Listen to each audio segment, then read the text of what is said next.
dans ce nouveau live de souveraineté émotionnelle. On va parler de quoi aujourd'hui? On va parler encore d'émotions, on va parler de programmation intérieure, on va parler de croyances limitantes, de comment fonctionne le mental.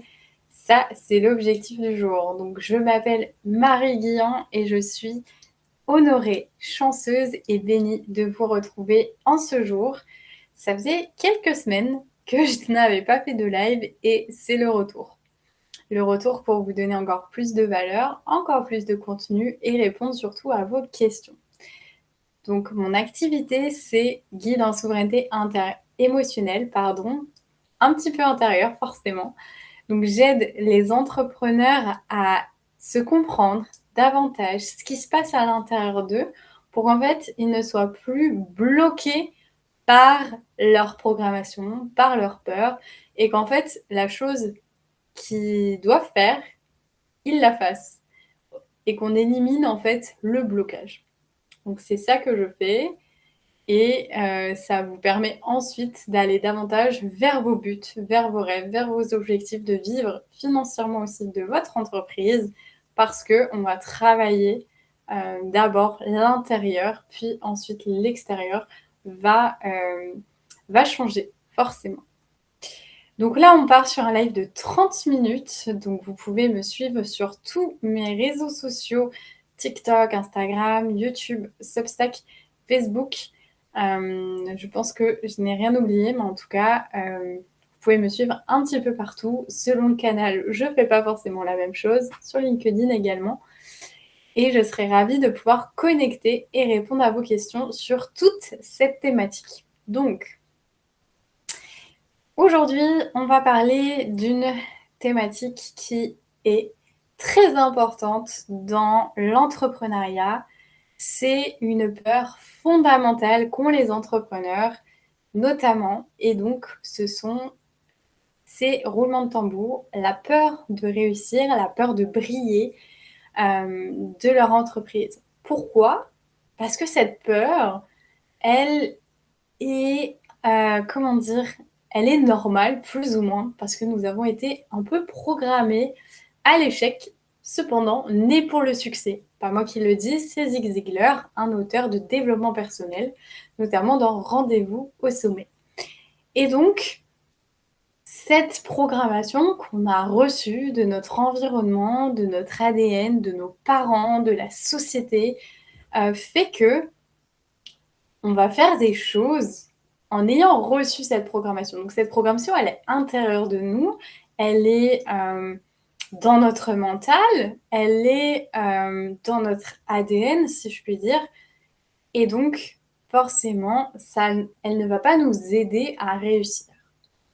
La peur de la réussite, maintenant, souvent, est reliée à d'autres peurs.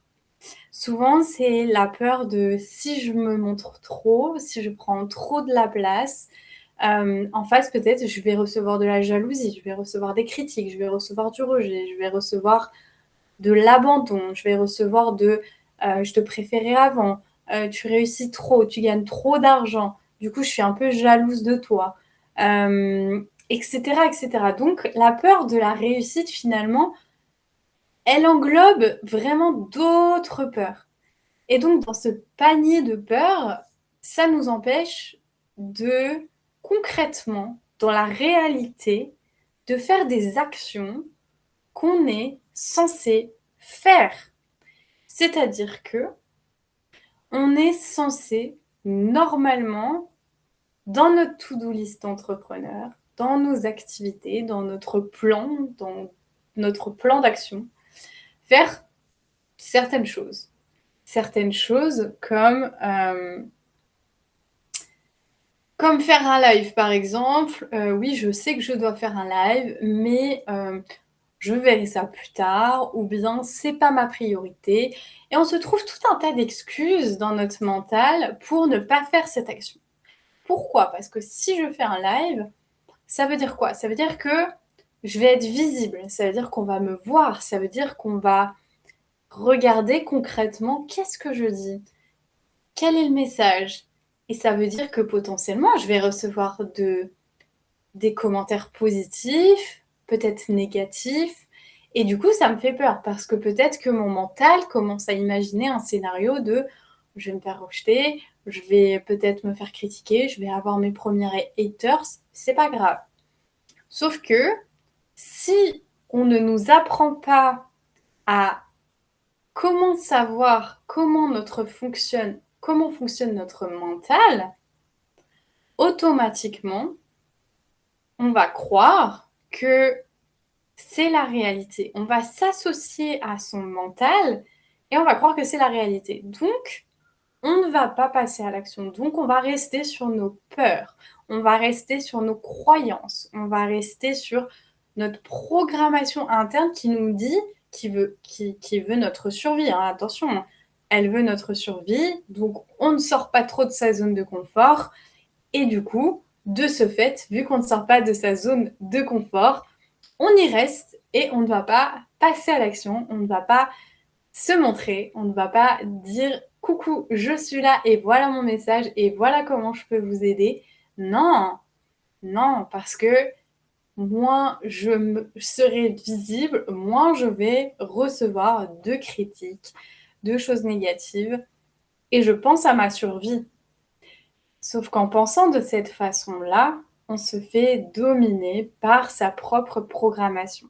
On se fait dominer par son mental, on se fait dominer par ses peurs.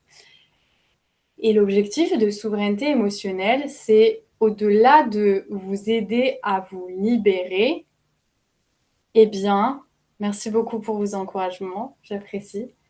Eh bien, au-delà de ça, on se fait du coup dominer par ses peurs, on se fait dominer par son mental, on ne reprend pas le contrôle.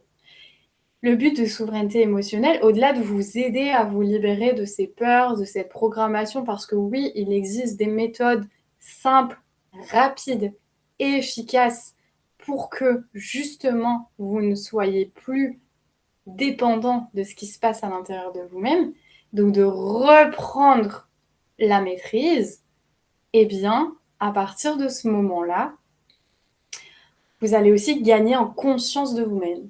Et donc, ça veut dire conscience de vous-même, vous allez reprendre votre souveraineté. C'est pour ça que l'entreprise, elle s'appelle comme ça. C'est pour ça que je l'ai nommée.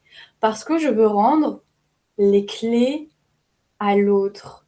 Je veux transmettre ce qu'on ne nous dit pas forcément pour que tu aies les clés pour ensuite les prendre, les appliquer dans ta vie.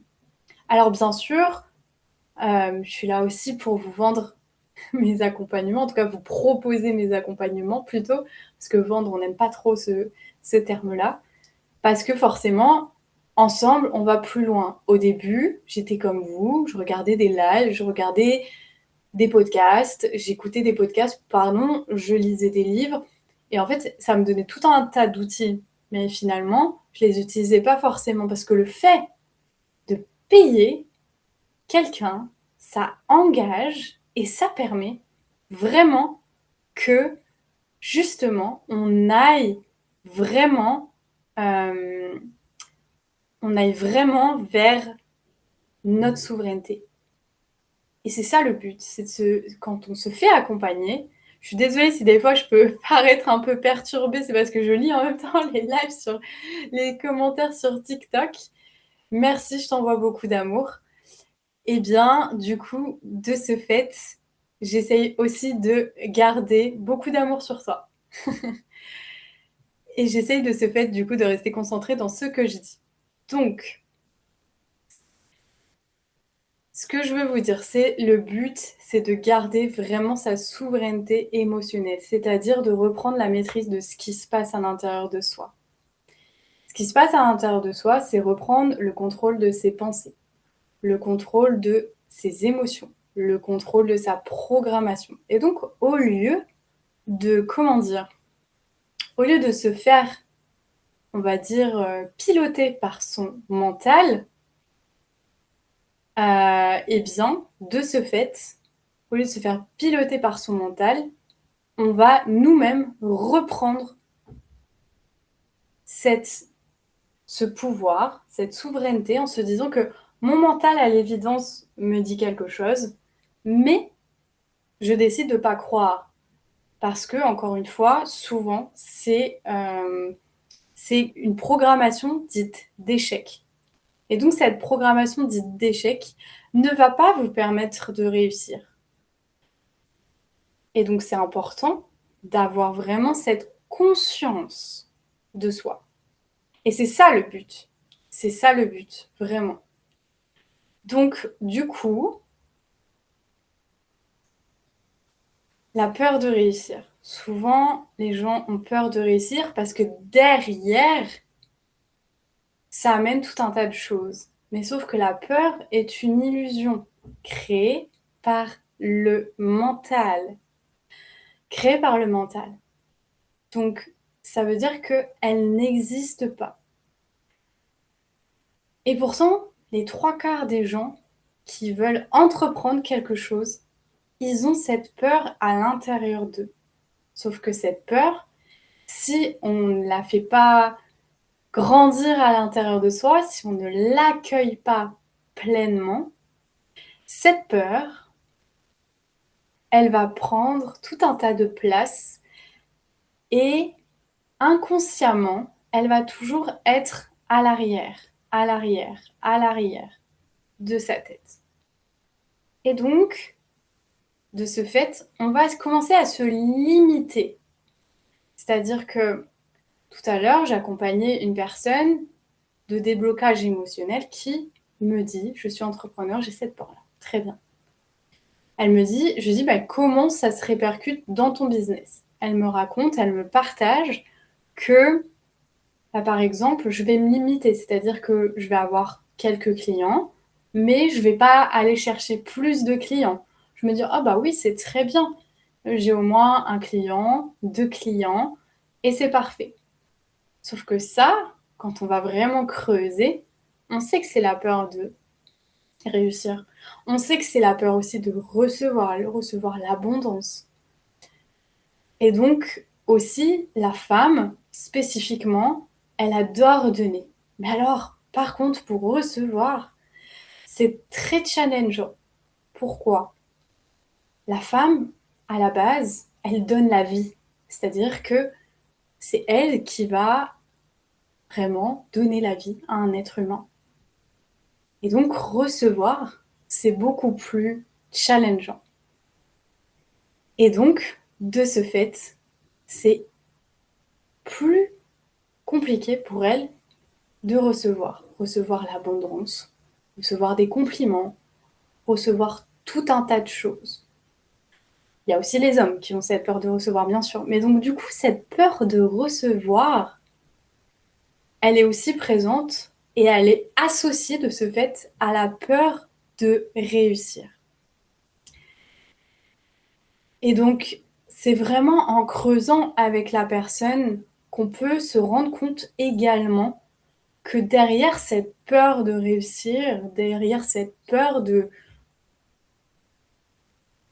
d'avancer dans son business par des actions, elle est toujours là. Et elle te bloque. Elle te bloque à l'instant T et elle te permet pas de passer un cap dans ton business. Elle te permet pas d'aller vers les objectifs que tu t'es fixés. Elle te maintient dans une zone de sécurité parce que, encore une fois, c'est son job. La survie, la zone de confort, la sécurité. Sauf que de ce fait, ça ne fait pas avancer la personne et du coup, on ressent potentiellement de la frustration, de, comment dire, de je comprends pas, j'ai envie de ça et pourtant il se passe ça dans les faits. Oui, ça crée un décalage.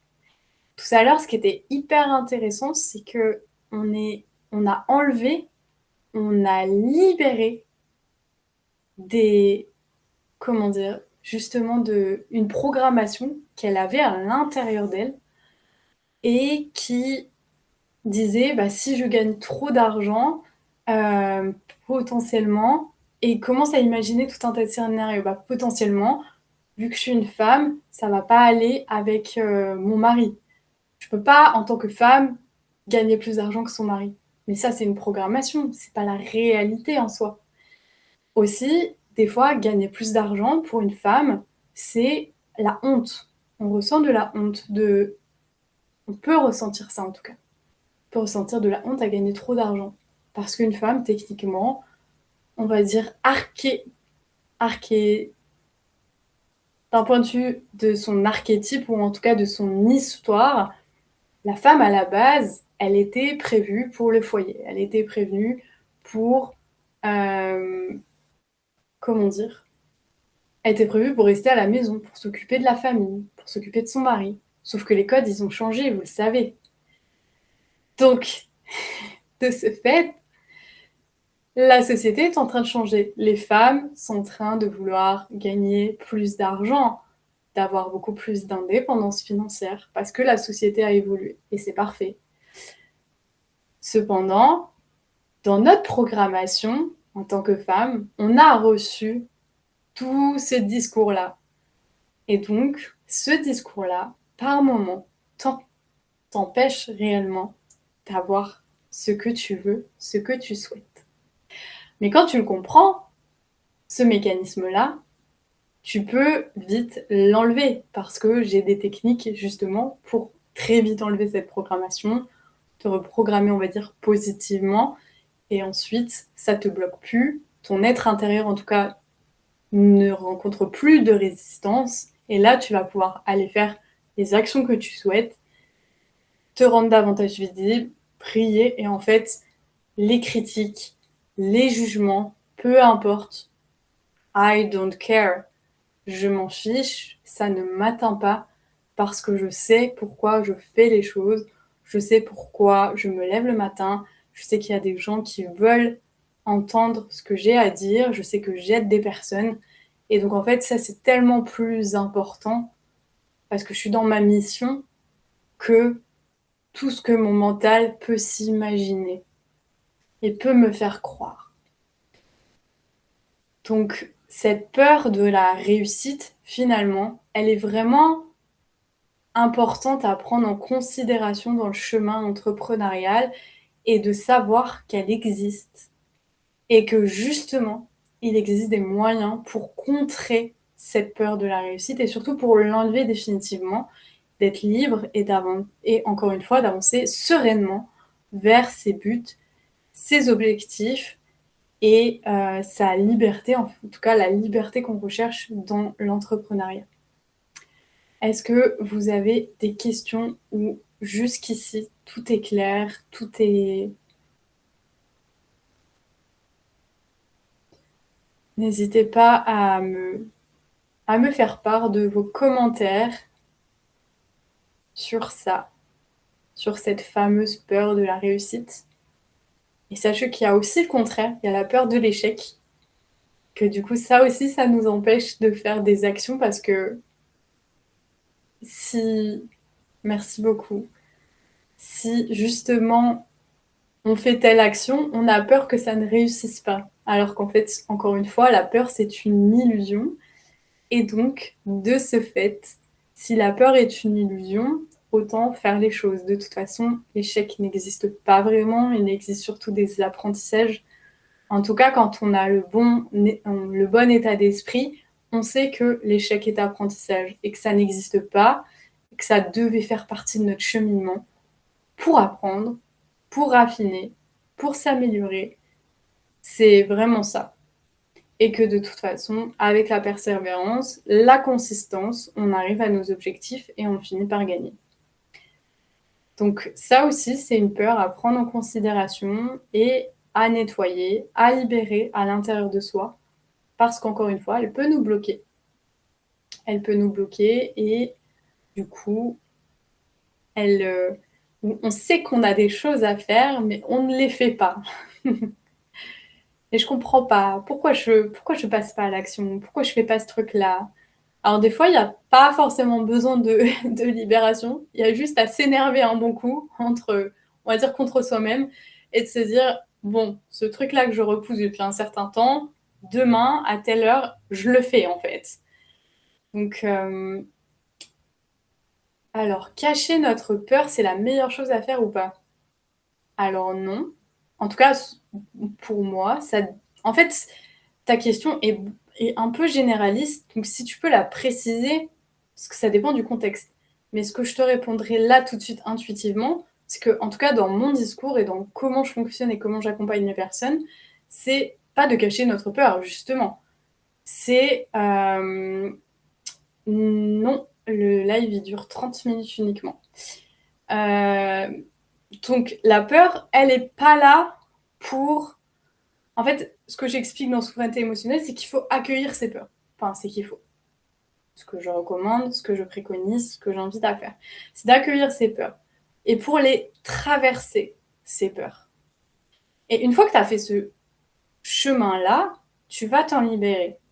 C'est parce que on est trop habitué à ne pas regarder ses peurs et justement les cacher, être dans le déni, ne pas regarder ce qui se passe à l'intérieur de nous, que de ce fait, ça reste à l'intérieur de nous et ça nous dirige et ça nous pilote. Or, ce que j'invite à faire, c'est vraiment d'aller regarder ce qui se passe à l'intérieur de nous. C'est vraiment d'aller voir tout ça. Tout ce qui peut sembler, entre guillemets, pas beau. Toutes nos parts d'ombre. Alors non, il n'y a pas d'histoire de faire semblant. En tout cas, je comprends pas, je suis pas sûre de comprendre ce que tu veux dire. Exactement, si tu peux préciser. Mais en tout cas, c'est vraiment d'être honnête envers soi-même. Et c'est vraiment le principal. Parce que au final, les gens veulent toujours se sentir bien. Les gens veulent toujours dire non, mais je suis une personne hyper bienveillante, hyper joyeuse, etc. Oui, d'accord. Mais tu as aussi l'opposé. Tu as aussi le contraste à l'intérieur de toi. Et de faire croire, de nous faire croire que tu n'es que bienveillance, joie et compagnie, c'est faux, c'est archi faux. C'est peut-être une image que tu veux te donner, mais en soi, ou un masque, mais en soi, on est les deux. Et c'est en confrontant l'ombre, c'est en confrontant ces parties un peu moins, ces parts de l'ego finalement, qu'on arrive à les transcender et que ensuite, on arrive à remonter davantage dans la lumière. Et c'est en confrontant et en libérant et en ne se jugeant pas. C'est-à-dire que souvent, des clients que j'accompagne me disent mais tu te rends compte, j'ai ressenti ça et j'avais ça à l'intérieur de moi. Mais oui, mais c'est ok en fait. Le problème c'est que à l'intérieur de nous, il y a le bourreau intérieur, le petit juge intérieur qui nous dirige d'une certaine façon, mais c'est notre ego. Sauf que nous ne sommes pas notre ego. Et donc, à partir du moment où on comprend encore plus le fonctionnement de l'ego, du mental, des émotions, de nos croyances limitantes, de notre programmation, de notre intuition, de notre âme, comment ça fonctionne tout ça, on est libre, on est vraiment libre. Par contre, ça demande un peu de temps. Ça demande des fois de se faire accompagner. Ça demande de regarder ce qui se passe en nous. Parce que c'est le but. On a peur et on fait semblant. Je pense que oui, il y a une grosse partie de personnes qui font semblant, mais je pense pas qu'elles fassent vraiment semblant. Je pense que elles ne savent pas. Elles sont dans une forme d'inconscience. En pensant que ce chemin, c'est comme ça qu'elles devaient le vivre. Sauf qu'au fur et à mesure, en tout cas, si on prend la voie du développement personnel, et je dirais au-delà de ça, le développement de notre conscience, merci, eh bien, on se rend compte de tout ça, de ce jeu, sur cette planète, du jeu que nous jouons tous au quotidien, et surtout de ne pas s'identifier à, comme je vous l'ai dit, comme je vous l'ai partagé, en fait, on s'identifie à notre ego, on s'identifie à notre mental, on s'identifie à nos programmations. Sauf qu'encore une fois, c'est pas nous. C'est pas nous. ça fait partie de nous, mais ce n'est pas nous. Et quand on comprend cette subtilité, on devient souverain.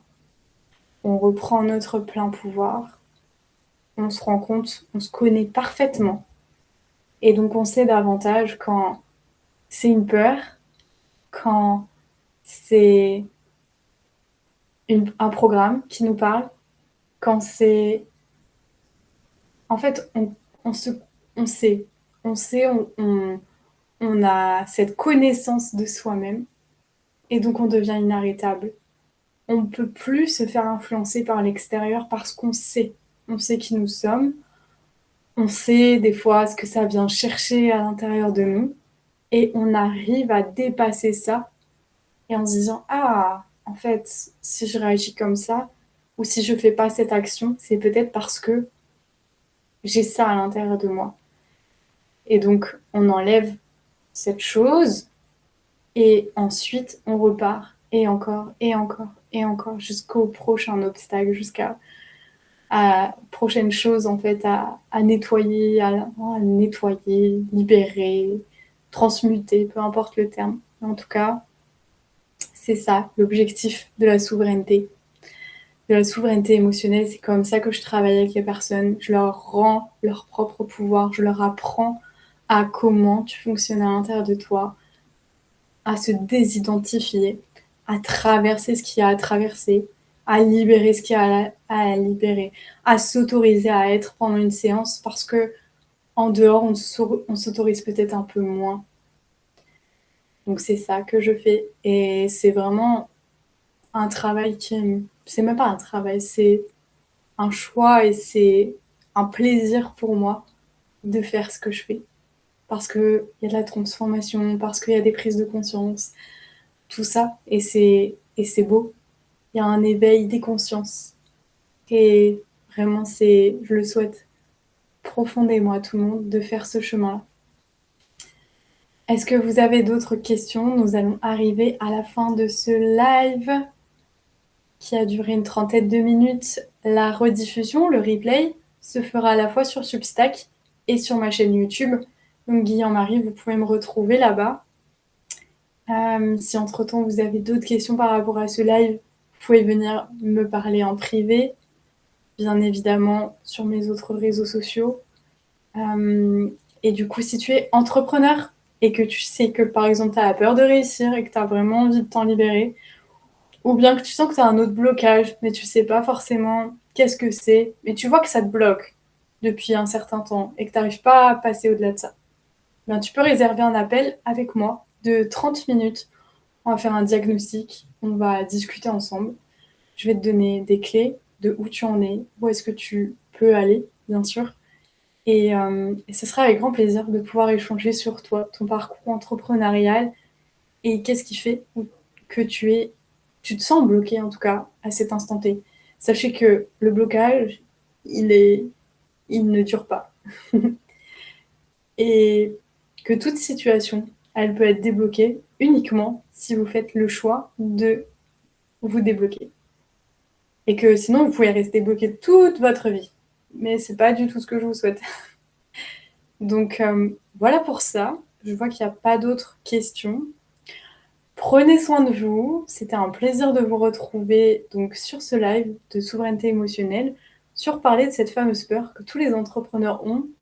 Je pense que d'autres personnes l'ont aussi, bien évidemment. Et, et prenez soin de vous. Je vous envoie beaucoup d'amour et à très bientôt.